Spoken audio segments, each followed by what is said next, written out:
ekyokusatu embeera z'abantu zirabirire. Embeera z'abantu okulaba nti bali mu kibuga ekiyonjo, mulimu empewo ennungi, bwe basobola okukolera emirimu gyabwe wonna walungi. Kale kampeyini eno gye tuliko tulina okulaba ebintu nga bikolebwa okulaba nti trading spaces zeeyongerako, abantu bwe basobola okukolera emirimu gyabwe. Obutale gavumenti yasalawo nti buli division erina okubeeramu obutale bubiri.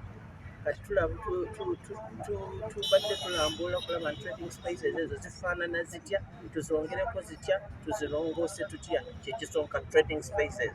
Ekyokubiri, ekintu eky'okufulaadinga, ekintu ky'emyala, ekintu ky'amataba mu kibuga, okulaba nga tukikolako.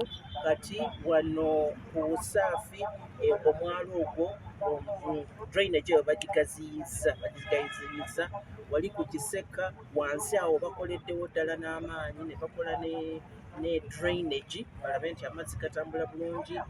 Busega ku Katale wonna perimeter wall yonna eriko drainage empya. So trading spaces, ebya flooding n'ekiki ekyokusatu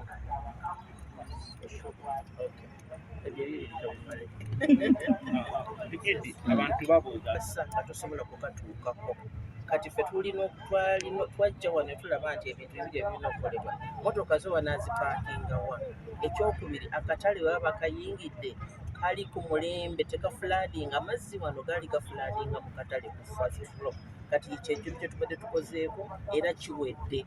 Kati ne we bapaakinga wali kumpi kuggwa mu kiseera kitali kyawala nnyo, bajja kuba nga bayingira akatale ate nga ka mulembe.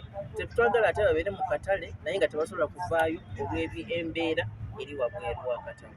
emyala gisobola accommodating amazzi g'ekampala mu kulabo gizimbiddwa mu standard kisoboka. It is an ongoing, kikyagenda mu maaso. Ekyemyala kirina kukolebwako, tulina plan eya Kampala wonna kati gye tutambulirako. Ensonga lwaki olaba nti wali ku Busaafi tugaziyizaawo okulaba nti amazzi gatambula bulungi, wali ku Kiseka market tugaziyizaawo okulaba nti amazzi gatambula bulungi. Tukolera ku plan, the master plan eya drainages eya Kampala.